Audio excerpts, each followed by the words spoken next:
We have a multi-step job that deploys a service via Ansible. And once complete, it sends a Slack message to our testers to start smoke testing. We then pause the job for a set time, after which we then run a final step to take down the maintenance screens and message the users that the deployment is done and they can log in again. Sometimes the testing finishes early and sometimes it runs over. My question is, what is the best way to control the pause more interactively so that we can trigger something to unpause the job and run the remaining steps without canceling job, or worse, trigger the last step and users log in before testing is complete?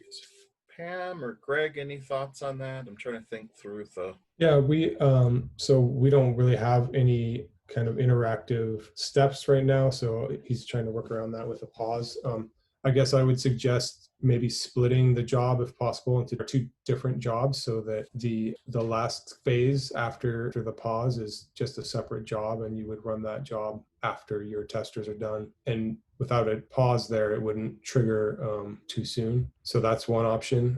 We are looking at having more features, possibly involving kind of confirmation and interactive steps like this in the future. So that's something to look forward to. And we have a customer who currently does something kind of like this.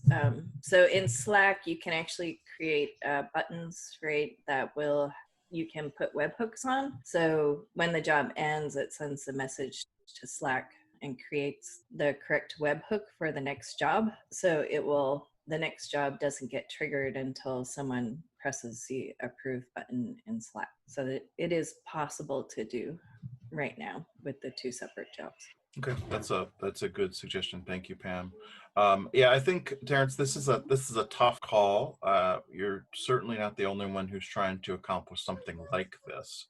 The scenarios I can think of, as Greg suggested, are probably going to involve two jobs, but figuring out a better way to link them. I think if there's something that you can look for as validation on that second job to determine when to go ahead, when you know that things have gotten completed, then someone can trigger that job, or it can even be triggered automatically, but might not proceed until it sees some form of breadcrumb that tells it that the previous steps have all been done. I think Pam's approach in terms of webhooks and using Slack might be a reasonable approach to take. It certainly was successful for the customer that she was mentioning.